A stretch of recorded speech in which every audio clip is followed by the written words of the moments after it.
Nakushukuru sana Mheshimiwa Mwenyekiti.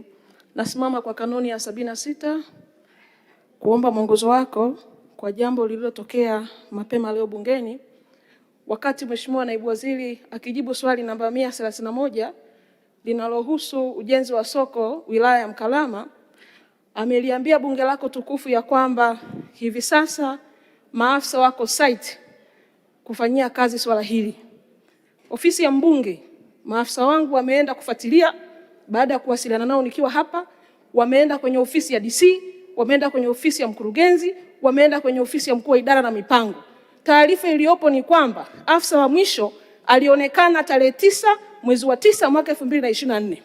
Naomba mwongozo wako Mheshimiwa Mwenyekiti, kwa sababu tunapokuwa hapa ndani, Mheshimiwa Bunge, tuna access na majimbo yetu. Tunajua nini tunakifanya.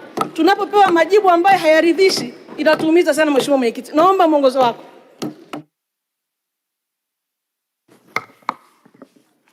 Mheshimiwa wabunge, Mheshimiwa Jessica Kikoa ameuliza mwongozo wake kwa kanuni 79 na swali alilouliza kwamba ni yeye ana swali la msingi na kwamba hajaridhika labda majibu ambayo ametoa Mheshimiwa Naibu Waziri, kwa maana yeye anaona ni kinyume cha hivyo. Kwa hiyo kwa mwongozo wangu na kwa utaendeshaji bora wa shughuli za bunge, tutarudi kwenye Hansard tuweze kuangalia jibu alilojibu na swali ulilouliza na uhalisia uliopo kwenye site, baadaye tutatoa majibu kwa mwongozo huo. Mheshimiwa wabunge, kabla sijatangaza matangazo ya wageni waliopo, naomba tukumbushane kidogo tu kuhusiana na maswali. Mheshimiwa wabunge, kwa mujibu wa kanuni ya 54 kanuni ndogo ya 4, tunaambiwa kwamba wabunge watauliza maswali ya nyongeza wasizidi 3, labda spika akiona vinginevyo. Lakini kwa namna ambavyo tunapewa muda hapa wa maswali, swali moja tunatakiwa liishe kwa muda wa dakika 6. Kwa hiyo sio rahisi sana wabunge 3 kuuliza swali la nyongeza ikiwa itakuwa refu. Kwa hiyo nasisitiza maswali yawe mafupi ya nyongeza. Lakini hata wale wenye maswali ya msingi, wanapokuwa wanajua wana swali la msingi, kwa utawala bora wa shughuli za bunge, ni vyema wasiulize maswali ya nyongeza.